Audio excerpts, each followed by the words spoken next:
ಅವಾಗಿಂದ ನಿಮ್ಮ ತೊಡೆ ಮೇಲೆ ಕೂತಿರುವಂಥ ಈ ಪುಟ್ಟಿ ಯಾರು? ಹೇಳು ನನ್ನ ಮಗಳು. ಆಹಾಹಾಹಾ. ನಾವೆಲ್ಲ ಭಗವಂತನ ಕೈಗೊಂಬೆಗಳು.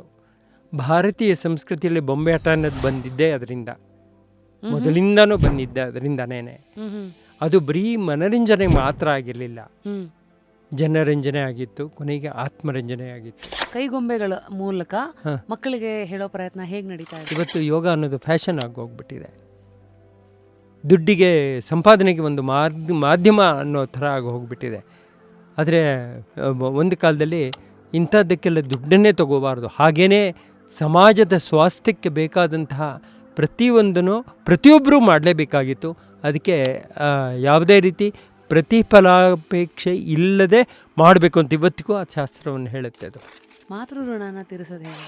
ಹೆಣ್ಣು ಮಕ್ಕಳನ್ನು ನಾವು ಬಳಸೇ ಇಲ್ಲ, ಬಳಸಿ ಎಸೆತಕ್ಕಂಥ ಜನ ಅಂತ ಕೆಲವರೆಲ್ಲ ಹೇಳ್ತಾರೆ. ಎಷ್ಟು ದಪ್ಪ ಕಲ್ಪನೆ ಅಂದರೆ, ಯತ್ರ ನಾರ್ಯಸ್ತು ಪೂಜ್ಯಂತೆ ರಮಂತೆ ತತ್ರ ದೇವತಾಹ ಅಂತ ಹೇಳಿರ್ತಕ್ಕಂಥ ಋಷಿಮುನಿಗಳ ನಾಡು ನಮಗೆ. ಇವತ್ತು ಆಧುನಿಕತೆ, ಆರ್ಟಿಫಿಷಿಯಲ್ ಇಂಟೆಲಿಜೆನ್ಸ್ ಎಲ್ಲ ಬಂದು ಮುಂದಿಂದ ಇದ್ರ ಫ್ಯೂಚರ್ ಹೆಂಗೆ ಉಳಿಯೋಕ್ಕೆ ಸಾಧ್ಯ ಇದು? ಇವಾಗ ಬೇಕಾದಷ್ಟು ಮಂದಿ ಬೊಂಬೆ ಆಟ ಸೂತ್ರಧಾರರು ನಶಿಸಿ ಹೋಗಿದ್ದಾರೆ. ಬೊಂಬೆ ಆಟ ತಂಡಗಳೇ ಇಲ್ಲ. ಈಗ ಒಂದು 40 ವರ್ಷದ ಹಿಂದಕ್ಕೆ 57 ತಂಡಗಳು ಸುಮಾರಾಗಿದ್ವು. ಇವಾಗ ಹುಡುಕಿದ್ರೆ ಒಂದು 4-5 ತಂಡನೂ ಸಿಕ್ಕಲ್ಲ. ಭಾಗ್ಯದ ಲಕ್ಷ್ಮೀ ಬಾರಮ್ಮ ನಮ್ಮಮ್ಮನಿ ಸೌಭಾಗ್ಯದ ಲಕ್ಷ್ಮೀ ಬಾರಮ್ಮ. ಹೆಜ್ಜೆಯ ಮೇಲೊಂದು ಹೆಜ್ಜೆಯ ನಿಕ್ಕುತ್ತ ಗೆಜ್ಜೆಯ ಕಾಲ್ಗಳ ನಾದವ ತೋರುತ್ತ ಸಜ್ಜನ ಸಾಧು ಪೂಜೆಯ ವೇಳೆಗೆ ಮಜ್ಜಿಗೆಯೊಳಗಿನ ಬೆಣ್ಣೆಯಂತೆ ಭಾಗ್ಯದ ಲಕ್ಷ್ಮೀ ಬಾರಮ್ಮ. ಬೊಂಬೆಯಾಟವಯ್ಯ ತಿರು ಬೊಂಬೆಯಾಟವಯ್ಯ.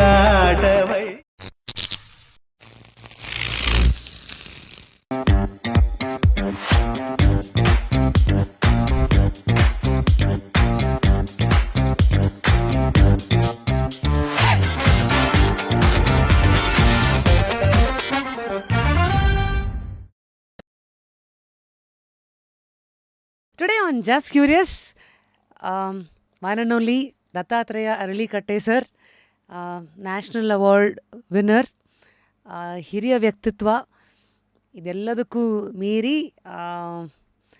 ಸೂತ್ರಧಾರರು. ಆ್ಯಂಡ್ ಏನು ಈ ಒಂದು ಕಲೆಯನ್ನು ಆವರಿಸಿ ನೀವಿಲ್ಲಿವರೆಗೂ ಜೀವನನ ಹೇಗೆ ನೋಡ್ಕೊಂಡು ಬಂದಿದ್ದೀರಾ, ಎಲ್ಲ ಮಜಲುಗಳಲ್ಲೂ ಈ ಬೊಂಬೆ ಆಟ ಅಂತ ಏನು ಕರಿತೀರಾ, ಇದರ ಹಿನ್ನೆಲೆ ಏನು, ಇದಕ್ಕೆ ನೀವು ಬರೋಕ್ಕೆ ಕಾರಣ, ಇದರ ರೆಲೆವೆನ್ಸ್ ಇವತ್ತಿನ ಜನಕ್ಕೆ, ಇದೆಲ್ಲವನ್ನು ಮಾತಿಗೆ ಎಳಿತಾ, ಮೊದಲನೇದಾಗಿ ನಿಮ್ಮ ಈ ಒಂದು ಜರ್ನಿ ಏನಿದೆ, it is truly inspiring. Firstly just ಕ್ಯೂರಿಯಸ್ಗೆ ಆತ್ಮೀಯವಾದ ಸ್ವಾಗತ. ಹೇಗಿದ್ದೀರಿ ಸರ್? ನಮಸ್ಕಾರ, ನಾನು ಚೆನ್ನಾಗಿದ್ದೀನಿ. ಶರಣರು ಐ ಥಿಂಕ್ 14ನೇ ಶತಮಾನ 1470 to 1521 ಅವರ ಈ ಗೊಂಬೆ ಆಟಕ್ಕಿದ್ದಂಥ ಒಲವನ್ನು ಐ ಥಿಂಕ್ ಸಾಮ್ರಾಜ್ಯದಲ್ಲಿ ಎಲ್ಲ ಕಡೆ ಇದನ್ನು ನಡೆಸ್ಕೊಂಡು ಅದಕ್ಕೆ ಪುಷ್ಟಿ ಕೊಟ್ಕೊಳ್ತಾ ಬಂದರು. ಬ್ರಿಟಿಷರ ಕಾಲದಲ್ಲಿ ಸ್ವಲ್ಪ ಅದು ನಶಿಸಿ ಹೋಯಿತು, ಮತ್ತೆ ಅದಾದಮೇಲೆ ಫ್ರೀಡಮ್ ಬಂದಮೇಲೆ ಚಿಗುರ್ತು. ಸೊ ನನ್ನ ಮೊದಲ ಪ್ರಶ್ನೆ ನಿಮಗೆ, ಇಂತಹ ಒಂದು ವಿದ್ಯೆಯನ್ನು, ಇಂತಹ ಒಂದು ಕಲೆ, ಅದನ್ನು ನೀವು ಕರಗತ ಮಾಡ್ಕೊಂಡಿದ್ದು, ಇದ್ರ ಕಡೆ ನಿಮ್ಮ ಒಲವು ಹುಟ್ಕೊಂಡಿದ್ದು ಹೇಗೆ? ಇದೊಂದು ಎರಡೊಂದು ವಿಚಾರ. ಇದರಲ್ಲಿ ಬೊಂಬೆ ಸಾಹಿತ್ಯ ಚರಿತ್ರೆನ ಒಂದ್ಸರಿ ಜ್ಞಾಪಿಸ್ಕೊಳ್ಳೋದು ಒಳ್ಳೆಯದು ಅಂತ ಅನಿಸುತ್ತೆ. ಪ್ರಪಂಚದ ಸಾಹಿತ್ಯದಲ್ಲಿ ತುಂಬ ಪ್ರಾಚೀನವಾದ ಸಾಹಿತ್ಯ ಅಂದರೆ ವೇದಗಳು. ಹೌದು. ವೇದಗಳಲ್ಲಿ ಋಗ್ವೇದ, ಯಜುರ್ವೇದ, ಸಾಮ ಮತ್ತು ಅಥರ್ವಣ ವೇದ ಅಂತ 4 ವೇದ. ಈ 4 ವಿಧದ ವೇದಗಳಲ್ಲಿ ಅಥರ್ವಣ ವೇದದಲ್ಲಿ ಬೊಂಬೆ ಆಟದ ಬಗ್ಗೆ ಉಲ್ಲೇಖಗಳಿದೆ ಅಂತ ಹೇಳ್ತಾರೆ. ಅಂದರೆ ನಾನು ಎಷ್ಟು ಪ್ರಾಚೀನತೆ ಅನ್ನೋದಕ್ಕೆ ನಿಮಗೆ ಹೇಳ್ತಾ ಇದ್ದೀನಿ ಇದನ್ನು. ಯಾವುದೇ ಒಂದು ಶಾಸ್ತ್ರ ಆಗಿ, ಒಂದು ಕಲೆ ಶಾಸ್ತ್ರವಾಗಿ ಬರಬೇಕಾದ್ರೆ ಅದ್ರ ಹಿಂದೆ ಎಷ್ಟೊಂದು ಪರಿಶ್ರಮ ಇರಬೇಕಾಗುತ್ತೆ, ಅನುಭವ ಬಂದು ಗಟ್ಟಿಯಾಗಿ ಬಂದಾಗ ಮಾತ್ರ ಅದನ್ನು ಸಮಾಜ ಒಪ್ಕೊಳ್ಳುತ್ತೆ. ವೇದಗಳ ಕಾಲದಲ್ಲೇ ಇದನ್ನು ಒಪ್ಕೊಂಡಿದ್ದಾರೆ ಅಂತಂದರೆ, ವೇದಕ್ಕಿಂತ ಹಿಂದೆಯೇ ಇದು ಎಷ್ಟೋ ಶತಮಾನಗಳ ಹಿಂದೆ ಇದು ಆವಿರ್ಭೂತವಾಗಿರಬೇಕು ಅಂತ ಎಲ್ಲ ವಿದ್ವಾಂಸರು ಹೇಳ್ತಾರೆ.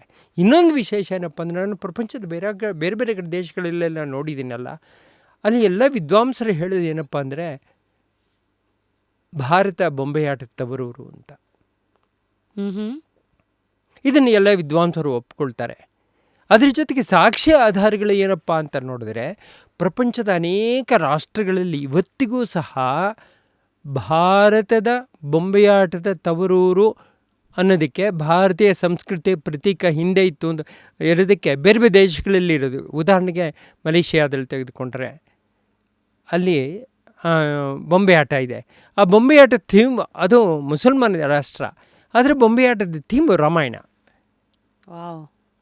ಬೇಕಾದಷ್ಟುಗಳಿದೆ. ಇವತ್ತಿಗೂ ನೋಡಿದ್ರೆ ಬರೀ ನಮ್ಮ ಏಷ್ಯಾ ಖಂಡದ ಭಾಗದಲ್ಲಿ ಮಾತ್ರ ಅಲ್ಲದೆ ಯುರೋಪ್ನಲ್ಲೂ ಅನೇಕ ಕಡೆ ನಮಗೆ ದೇವಸ್ಥಾನಗಳು ಇವತ್ತಿಗೂ ಪಳೆಯುಳಿಕೆಗಳಾಗಿ ಸಿಗ್ತಾ ಇದೆ.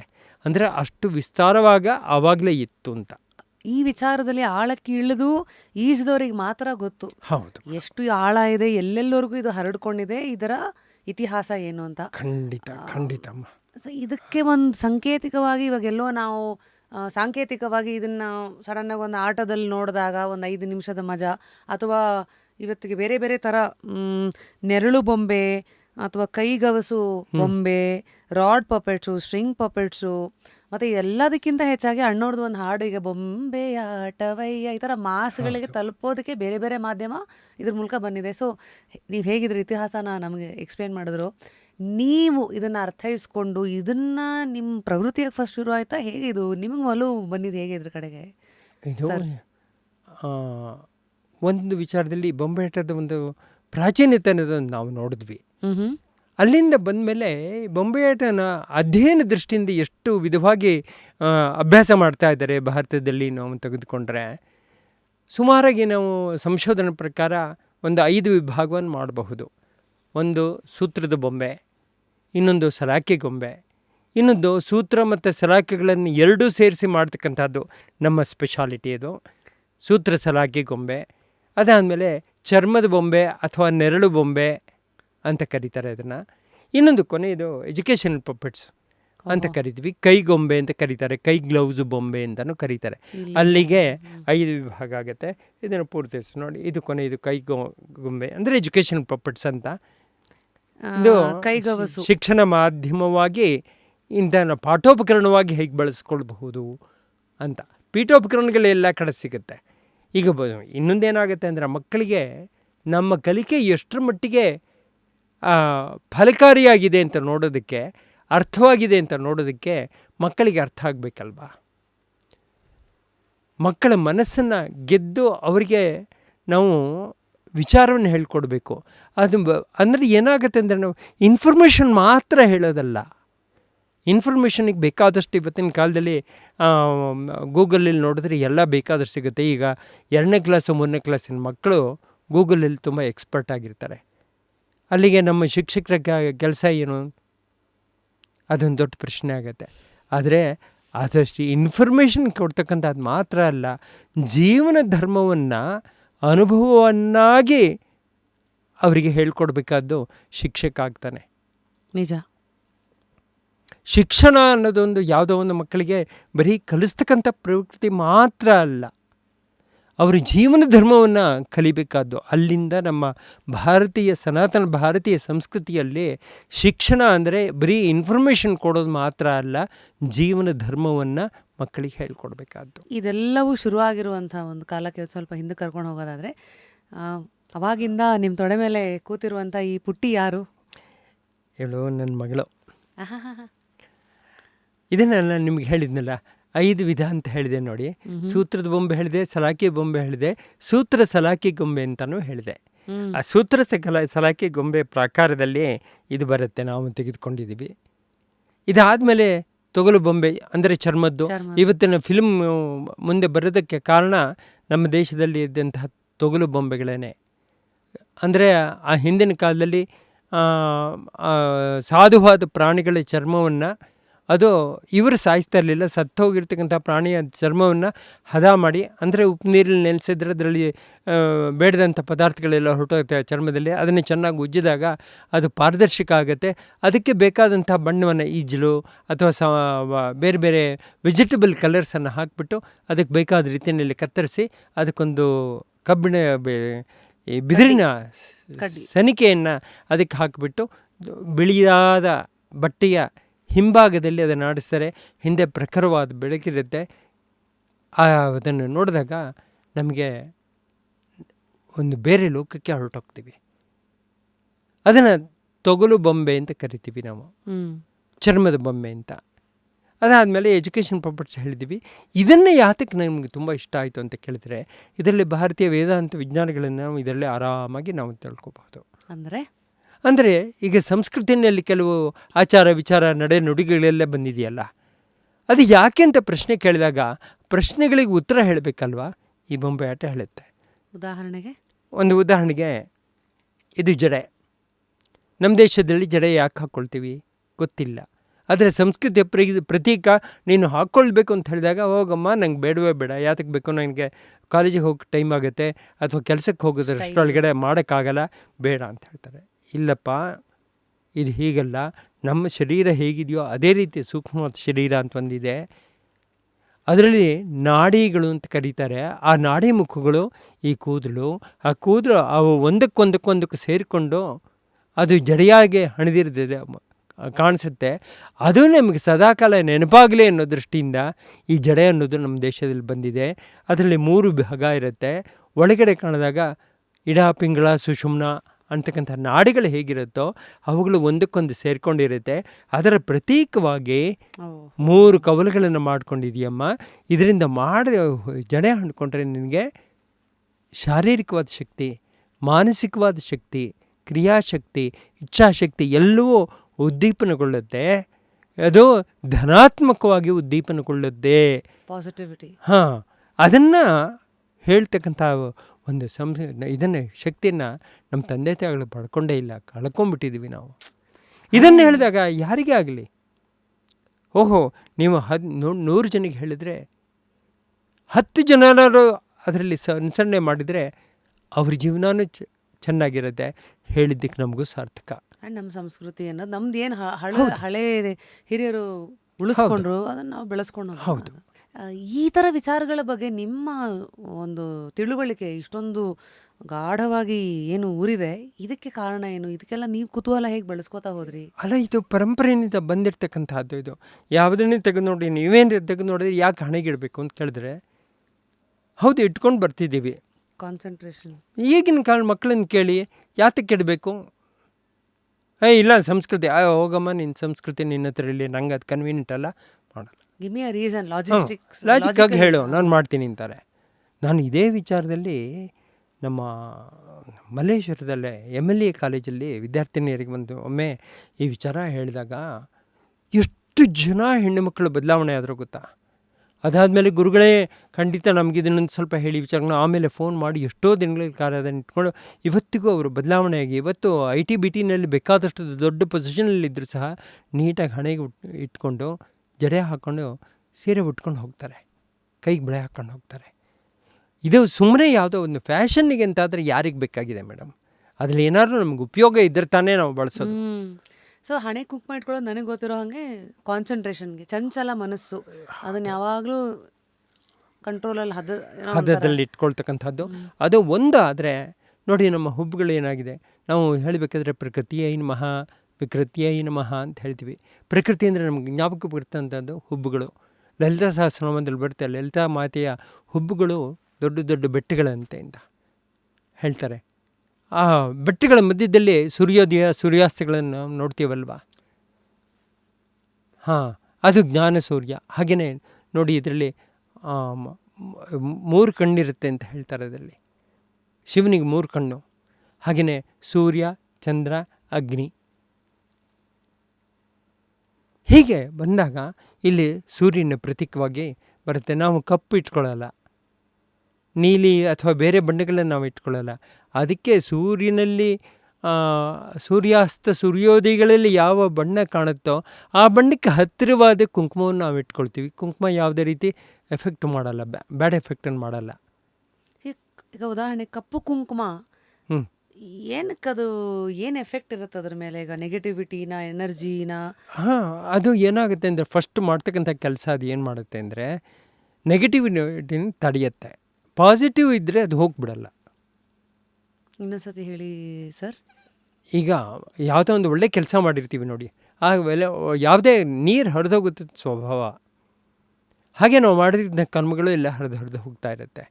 ಒಳ್ಳೆಯ ಕರ್ಮಗಳು ಮಾಡಿದ್ದು ಅದು ಹಿಡಿತದಲ್ಲಿಟ್ಕೊಂಡು ರಕ್ಷಣೆ ಮಾಡಿಟ್ಕೊಂಡು ಯಾವುದು ನಮಗೆ ಬೇಡವೋ, ಬೇಡದ ಶಕ್ತಿಯನ್ನು ತಡೆಯೋದು ಅದರ ಕೆಲಸ.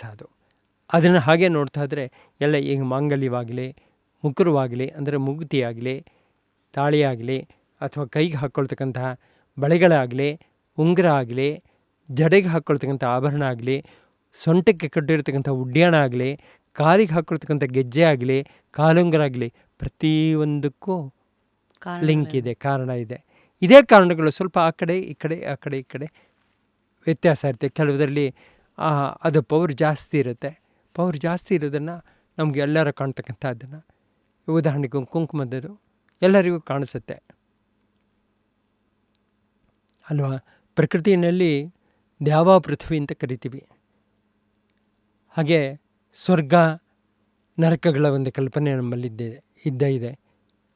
ಅದರ ಪ್ರತೀಕವಾಗಿ ನಮ್ಮ ಶರೀರ, ಸ್ತ್ರೀ ಶರೀರ ಅದಕ್ಕೆ ತಕ್ಕಂತೆ ಇರುತ್ತೆ. ಹಾಗೆಯೇ ಅರ್ಧನಾರೀಶ್ವರ ಅಂತ ಕರಿತೀವಿ ಶಿವನನ್ನು. ನಮ್ಮಲ್ಲಿರೋ ಎರಡು ಎನರ್ಜಿ, ಪಾಸಿಟಿವ್, ಹೌದು ಅಲ್ಲ, ಫೆಮಿನೈನ್ ಆ್ಯಂಡ್ ಮ್ಯಾಸ್ಕ್ಯುಲೈನ್ ಎನರ್ಜಿ. ಹೌದು. ಅದು ಯಾವಾಗ ಇದನ್ನು ಉದ್ದೀಪನಗೊಳ್ಳಬೇಕು, ಯಾವಾಗ ಇದ್ದಾಗಿದ್ದನ್ನು ಹಿಡಿದಿಟ್ಟುಕೊಳ್ಬೇಕು, ಅದನ್ನು ಯಾವಾಗ ನಮ್ಮ ನೋಡಿ, ಆತ್ಮನೋ ಮೋಕ್ಷಾರ್ಥಂ ಜಗದ್ಹಿತಾಯ ಚ ಅಂತ ಒಂದು ನಾಣ್ಣುಡಿ. ಅಂದರೆ ಆತ್ಮನೋ ಮೋಕ್ಷ, ಒಳಗಡೆ ಮಾಡ್ತಕ್ಕಂಥ ಇವುಗಳೆಲ್ಲನೂ ಮೋಕ್ಷಕ್ಕೆ ಪೂರಕವಾಗಿರ್ತಕ್ಕಂಥದ್ದು ಮಾಡ್ತಾ ಇರಬೇಕು. ಅದರ ಜೊತೆಗೆ ಜಗತ್ ಹಿತಾಯಚ, ನೀನೇನು ಮಾಡ್ತೀಯೋ ಅದು ಸಮಾಜಕ್ಕೆ ಉಪಯೋಗ ಆಗಲೇಬೇಕು. ಉಪಯೋಗ ಆಗೋ ಥರ ಕೆಲಸ ಮಾಡಿ. ಸೊ ಈ ಬೊಂಬೆ ಆಟ ಜರ್ನಿನೇ ಎಷ್ಟು ಲಾಂಗ್ ಆಗಿದೆ ಅನ್ನೋದಕ್ಕೆ ಒಂದಷ್ಟು ಪ್ರಶಸ್ತಿ ಪುರಸ್ಕಾರಗಳ ಬಗ್ಗೆ ನಾನು ಮಾತಾಡಲೇಬೇಕಿಲ್ಲಿ. ಅಂದರೆ ಇನ್ನೊಂದೇನಾಗುತ್ತೆ, ಪ್ರಶಸ್ತಿ ಪುರಸ್ಕಾರಗಳ ಕೆಲಸಕ್ಕೆ ಬಂದಿರುತ್ತವೆ, ಅದಷ್ಟು ಎಲ್ಲಿರಬೇಕು ಅಲ್ಲಿರಬೇಕು. ಅದರಿಂದ ನಮ್ಮಲ್ಲಿ ವ್ಯತ್ಯಾಸ ಆಗಿದೆ ಅಥವಾ ನಿಮ್ಮ ಕಲೆಯಲ್ಲಿ ವ್ಯತ್ಯಾಸ ಆಗಿದೆ ಅನ್ನೋದು ಏನೂ ಅಲ್ಲ. ಇದೆಷ್ಟು ಆಗಬೇಕಾದ್ದು ಅಂದರೆ ಆ ಪ್ರಶಸ್ತಿ ಪುರಸ್ಕಾರಗಳು ಈ ಕಲೆಯ ಪ್ರಚಾರಕ್ಕೆ ಒಂದು ಮಾಧ್ಯಮ, ಒಂದು ಅನುಕೂಲವಾಗುತ್ತೆ ಅಷ್ಟೇ ಅನ್ನೋದು ಬಿಟ್ಟರೆ ಅದರಲ್ಲೇನು ಹೆಚ್ಚಿನ ವಿಶೇಷ ನಂಗೇನು ಕಾಣಿಸ್ತಿಲ್ಲ. ಅದು ನಿಮ್ಮ ದೊಡ್ಡ ಗುಣ. ಅದನ್ನು ಸೆಪರೇಟಾಗಿಟ್ಟು ಇದನ್ನು ಒಂದು ಯಾವ ಮಾಧ್ಯಮಕ್ಕೆ ಉಪಯೋಗಿಸ್ಕೋಬೇಕು ಅನ್ನೋದು. ಯಾಕೆಂದರೆ ಇಲ್ಲಿ ನ್ಯಾಷನಲ್ ಅವಾರ್ಡ್ ಪಪೆಟ್ರಿ ಅಂತ ತಗೊಳ್ಳೋದು ಸುಮ್ಮನೆ ಅಲ್ಲ. ಆರ್ಯಭಟ ಪ್ರಶಸ್ತಿ ಬಂದಿದೆ, ಕೆಂಪೇಗೌಡ ಪ್ರಶಸ್ತಿ, ಮತ್ತು ಈಗ ಗಾಂಧಿ ಸ್ಮೃತಿ ಸಮ್ಮಾನ್, ನ್ಯಾಷನಲ್ ವರ್ಚುವಲ್ ಯೂನಿವರ್ಸಿಟಿಯಿಂದ ಡಾಕ್ಟ್ರೇಟ್ ಬಂದಿದೆ, ಹಾಗೆ ಕಲಾರತ್ನ, ಶಿಕ್ಷಕ ರತ್ನ, ಮತ್ತು ಈ ಎಲ್ಲ ಪ್ರಶಸ್ತಿಗಳೇನಿದೆ ಎಲ್ಲೋ ಒಂದು ಕಡೆ ಜ್ಞಾನದ ಹಸಿವು ಜೊತೆಗೆ ನಿಮ್ಮ ಒಂದು ಧರ್ಮನ ನೀವು ನಂಬ್ಕೊಂಡು ಇಷ್ಟು ದೂರ ನಡೆದು ಬಂದಿದ್ದೀರಲ್ಲ, ಅದಕ್ಕೆ ಸಮಾಜ ಕೊಡ್ತಾ ಇರುವಂಥ ಒಂದು ಶಭಾಷ್ ಆಗಿರಲಿ. ಒಂದು ಎರಡನೇದು, 4 ಜನಕ್ಕೆ ನೋಡಿ ಈ ಥರನೂ ಜೀವನನ ನೋಡ್ಬೋದು, ಎಲ್ಲ ಆಯಾಮದಲ್ಲೂ ಸಾಧನೆ ಮಾಡ್ಬೋದು ಅಂತ. ಸೊ ಬೇರೆ ಬೇರೆ ಥರ ನೋಡ್ಬೋದು ಇದನ್ನು. ಸೊ ಫಸ್ಟ್ಲಿ ಅಂದರೆ ನಾನು ಈಗ ಎಷ್ಟೋ ದೂರ ಹೋಗಬೇಕು, ಈಗ ಬೆಂಗಳೂರಿಗೆ ಹೋಗಬೇಕು ಅಂದರೆ ಎಷ್ಟೋ ಒಂದು ಮೈಲ್ ಇರುತ್ತೆ. ಅದರಲ್ಲಿ 1ನೇ ಮೈಲು 2ನೇ ಮೈಲು ಹೀಗೆ ಹೋದ್ಮೇಲೆ ಅಷ್ಟೇ ಕಡಿಮೆ ಆಗುತ್ತಲ್ಲ. ಹಾಗೆ ಜೀವನ ಧರ್ಮದಲ್ಲಿ ಇವೆಲ್ಲನೂ ಒಂದೊಂದಾಗಿರುತ್ತೆ. ಎಷ್ಟು ಮುಂದೆ ಕ್ರಮಿಸಿ ಹೋಗಿದ್ದೀವಿ, ಇನ್ನೆಷ್ಟು ಮುಂದಕ್ಕೆ ಹೋಗಬೇಕು ಅಂತ ನೋಡ್ಕೊಳ್ಳೋದಕ್ಕೆ ಇದು ಒಂದು ಸೆಲ್ಫ್ ಇವ್ಯಾಲ್ಯೂಷನಿಗೆ ಒಂದು ಸಾಧನ ಆಗಬೇಕಷ್ಟೇ ವಿನಃ ಅದನ್ನು ಬಿಟ್ಟರೆ ಇನ್ನೇನು ಅಂತ ಅನ್ನಿಸ್ತಿಲ್ಲ. ನೋಡಿ ಎಂತೆಂಥ ಮಹಾತ್ಮರು ಇರ್ತಾರೆ ನೋಡಿ. ನಿನ್ನೆ ದಿನ ಟಾಟಾ ಅವರು ಹೋದಾಗ ಪ್ರತಿಯೊಬ್ಬರೂ ಕಣ್ಣೀರು ನಿಲ್ಲಿಸಿದ್ದಾರೆ. ಅವರು ಸಾಕಿರ್ತಕ್ಕಂಥ ನಾಯಿ ಸಮೇತ ಕಣ್ಣೀರು ಹಾಕಿದೆ. ಎಷ್ಟು ಜನ ಬಾಕಿಯವರು ಇರಬೇಡಿ, ನಾವೇನು ನೆಂಟರಲ್ಲ, ಇಷ್ಟರಲ್ಲ, ಸಂಬಂಧ ಅಲ್ಲ, ಏನಲ್ಲ, ಆದರೆ ನಮಗೆ ಟಾಟಾ ಇಂಥ ಒಳ್ಳೆ ವ್ಯಕ್ತಿಯಪ್ಪ. ಕೊನೆಗೆ ಅವ್ರು ಹೇಳಿದ್ದೇನೋ, ರಾಷ್ಟ್ರಕ್ಕೋಸ್ಕರ ನಾನು ಏನು ಬೇಕಾದರೂ ಮಾಡ್ತೀನಿ, ರಾಷ್ಟ್ರಕ್ಕೆ ಬೇಕು ಅಂತಂದರೆ ನಾನು ಇಡೀ ಸಂಪತ್ತನ್ನು ಪೂರ್ತಿ ಕೊಡ್ತೀನಿ ಅಂತ ಹೇಳಿರ್ತಕ್ಕಂಥ ವ್ಯಕ್ತಿ ಅಲ್ವಾ. ಇದು ನಮ್ಮ ದೇಶದ ಸಂಸ್ಕೃತಿ, ಇದು ನಮ್ಮ ನಾಗರಿಕತೆ. ಆ ಒಂದು ಸ್ಪೆಷಲ್ ಮೂಮೆಂಟ್ ಐ ಥಿಂಕ್ 2016ನಲ್ಲಿ ರಾಮನಾಥ್ ಕೋವಿಂದ್ ಸರ್ನ ಮೀಟ್ ಮಾಡ್ತೀರಿ. Special puppetry theatre national award ಇವಾಗ ಬಂತು. ಸಂಗೀತ ನಾಟಕ ಅಕಾಡೆಮಿ ಅವರು ಆಯ್ಕೆ ಮಾಡಿ ಕೊಡ್ತಾರೆ. ಅಂದರೆ ಇದರಲ್ಲಿ ಸಂಗೀತ ನಾಟಕ ಅಕಾಡೆಮಿ ಅಂದರೆ ಎಲ್ಲ ಕಲಾ ಪ್ರಕಾರಗಳು ಸೇರಿಕೊಳ್ಳುತ್ತೆ. ಅದರಲ್ಲಿ ಬೊಂಬೆ ಆಟ ಅಂತಕ್ಕಂಥದ್ದು ಒಂದು ಚಿಕ್ಕದ ಭಾಗ. 1952ನೇ ಇಸ್ವಿಯಿಂದ ಇವತ್ತಿನವರೆಗೂ ಕರ್ನಾಟಕದಲ್ಲಿ ಆ ಒಂದು ಪ್ರಶಸ್ತಿ ಸಿಕ್ಕಿರೋರು ಒಂದು 6-7 ಜನ ಅಷ್ಟೇ. ಅದರಲ್ಲಿ ನೀವೊಬ್ಬರು ಅಂದರೆ ಒಂದು ವಿಶೇಷ ಜರ್ನಿ. ಅದೊಂದು ಅಂದರೆ ಒಂದು ಕಣ್ಣಿಗೆ ಬಿದ್ದಿದೆ, ಇಂಥದ್ದು ಒಂದು ಇರಬೇಕಾದಂಥ ಕಲಾ ಪ್ರಕಾರ ಅನ್ನೋದು ಇದೆಯಲ್ಲ ಅಂತ ಒಂದು ಸಂತೋಷ ನಮಗೆ. ಹಾಗೆ ಬೆಳೆಸೋದಕ್ಕೂ ಅನುಕೂಲ ಆಗುತ್ತೆ ಅಷ್ಟೇ. ಹೌದು, ಮಾಧ್ಯಮ ನೀವು ಹೇಳ್ದಂಗೆ ಇದು ಮಾಧ್ಯಮವಾಗಿ ಬಳಸ್ಕೊಂಡು ಈ ಒಂದು ಕಲೆನ ಬೆಳೆಸೋ ಒಂದು ಈ ಪ್ರಯಾಣದಲ್ಲಿ ಅಬ್ದುಲ್ ಕಲಾಂರನ್ನ ನೀವು ಮೀಟ್ ಮಾಡ್ತೀರಿ 2003 ಅಲ್ವಾ? ನಾನು ಬೇಸಿಕಲಿ ನಾನು ಟೀಚರ್, ನಾನು ಬೆಸ್ಟ್ ಶಿಕ್ಷಕ, ಬ್ಯಾಂಗ್ಳೂರ್ ಹೈಸ್ಕೂಲ್ ಅಂತ ಅಲ್ಲಿ ಮೇಸ್ಟರ್ ಆಗಿದ್ದನು. BHS ಆ ಸಂದರ್ಭದಲ್ಲಿ ದಿ ಬೆಸ್ಟ್ ಟೀಚರ್ಸ್ ಅವಾರ್ಡ್ ಅವಾಗ ಬಂತು.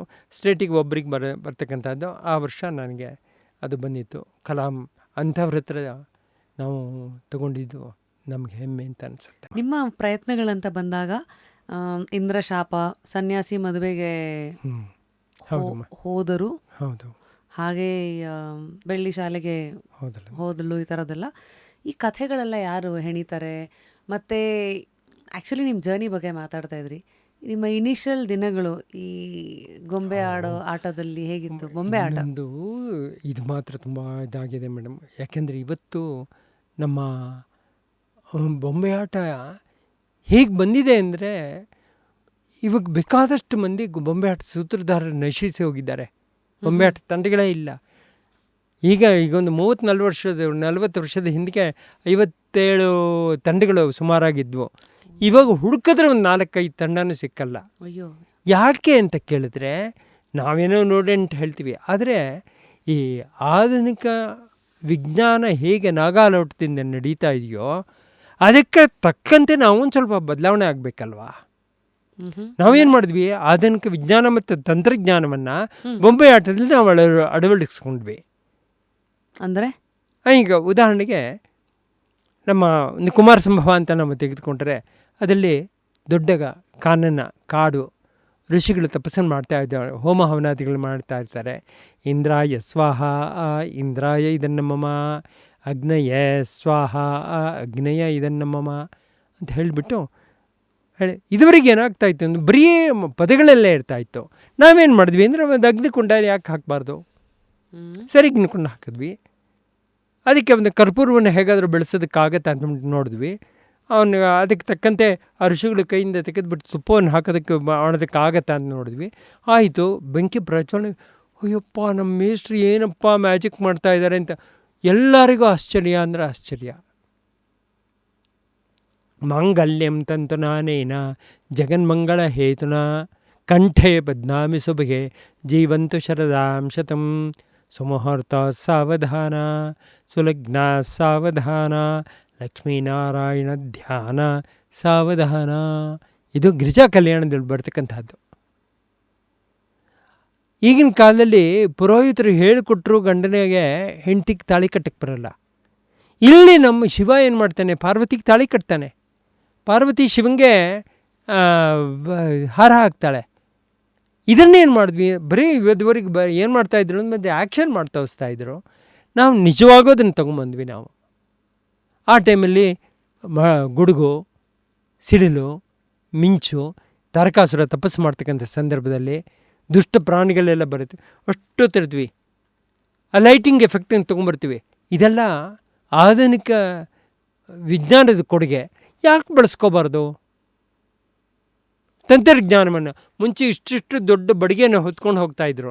ನಾವೇನು ಮಾಡಿದ್ವಿ, ಸ್ಲ್ಯಾಟೆಡ್ ಆ್ಯಂಗಲ್ಸನ್ನು ಡಿಫ್ರೆಂಟ್ ಟೈಪ್ ಆಗಿ ಮಾಡಿಬಿಟ್ಟು ನಾವು ಅಷ್ಟು ಇದ್ದಿದ್ದನ್ನು ಒಂದು 25-30 kg ಒಳಗಡೆ ನಮ್ಮದು ಎಂಟೈರ್ ಸೆಟ್ ಪೂರ್ತಿ ಆಗಿ ಹೋಗಿಬಿಡುತ್ತೆ. ಬದಲಾವಣೆ ಮಾಡಿದ್ವಿ. ಹೀಗೆ ಆಧುನಿಕ ತಂತ್ರಜ್ಞಾನ ಮತ್ತು ವಿಜ್ಞಾನವನ್ನು ಬಳಸ್ಕೊಂಡು ನಮ್ಮ ಈ ಕಲೆಯನ್ನು ಪೋಷಣೆ ಮಾಡೋದಕ್ಕೆ ಹೇಗೆ ಸಾಧ್ಯ ಆಗುತ್ತೆ ಅಂತ ನೋಡಿ. ನಮಗೆ ಟಿ ವಿ ನೋಡಿದ್ರೆ ತುಂಬ ಆಕರ್ಷಣೆ ಇರುತ್ತೆ. ನೋಡೋದು ಬಿಟ್ಟರೆ ನಾನು ಹಳೆ ಕಾಲದ ಬೊಂಬೆ ಆಟ ಯಾರು ನೋಡ್ತಾರೆ? ಅಲ್ಲಿ ಏನಿರಬೇಕು ಅಂದರೆ ಟಿ ವಿಲಿ ಇರ್ತಕ್ಕಂಥ ಆಕರ್ಷಣೆಗಳು ನಮ್ಮ ಬೊಂಬೆ ಆಟದಲ್ಲಿದ್ದಾಗ, ಅಂದರೆ ಪ್ರಾಚೀನವಾಗಿರ್ತಂಗೆ ಯಾವುದೇ ಕಲೆಗಾಗಲಿ ಇದು ಅಪ್ಲೈ ಆಗುತ್ತೆ. ಅವಾಗ ಏನಾಗುತ್ತೆ, ಅದು ಚಿರನೂತನವಾಗಿರುತ್ತೆ, ಚಿರಚೇತನವಾಗಿರುತ್ತೆ. ಅದನ್ನು ಬಿಟ್ಬಿಟ್ಟು ಹೇಗೆ ಮಾಡ್ಕೊಳ್ತೀವಿ ಅಂತ ನಾವೇ ಪಟ್ಟಾಗಿ ಹಿಡಿದ್ರೆ ಮಂಡಾಗಿ ಹೋಗ್ತೀವಿ ನಾವು ಅಷ್ಟೇ. ಸೊ ಮರದ ಗೊಂಬೆಗಳಿಗೆ ಕಾಲಿರಲ್ಲ. ಯಾಕಿರಲ್ಲ ಅಂದರೆ, ಈ ಪ್ರಕಾರದ ಬೊಂಬೆಗಳನ್ನು ಆಡಿಸ್ಬೇಕಾದ್ರೆ ನಿಮಗೆ ನಾಟ್ಯ ಬರಬೇಕಾಗತ್ತೆ, ಸಂಗೀತ ಬರಬೇಕಾಗತ್ತೆ. ನಾಟ್ಯ ಮಾಡಬೇಕಾದ್ರೆ ಕಾಲಿದ್ರೆ ನಾಟ್ಯ ಮಾಡೋದಕ್ಕಾಗಲ್ಲ. ಅದಕ್ಕೋಸ್ಕರವಾಗಿ ಏನಾಗುತ್ತೆ ಅಂದರೆ, ಕಲಾವಿದರ ಕಾಲೇ ಬೊಂಬೆಗಳ ಕಾಲಾಗತ್ತೆ. ನಿಮಗೆ ಅದು ಬೊಂಬೆಗಳಿಗೆ ಕಾಲಿಲ್ಲ ಅಂತ ಅನ್ಸೋದೇ ಇಲ್ಲ ನಿಮಗೆ. ಇವಾಗ ನಾನು ಅದನ್ನು ಮಾಡಿಸಿ ತೋರಿಸ್ತೀನಿ. ಹಾಗಾಗಿ ಕಾಲಿಲ್ಲದೆ ಈ ಬೊಂಬೆಗಳಿಗೆ ಸುಮಾರು 8 kg 10 kg ಒಂದು ತೂಗುತ್ತೆ. ಇದಕ್ಕೆ ಇದಿಲ್ಲದೆ ಇರೋದ್ರಿಂದ ನಾವು ತಲೆ ಮೇಲೆ ಇದನ್ನು ಹಾಕ್ಕೊಳ್ತೀವಲ್ಲ, the entire weight of this puppet will be on puppeteer's head.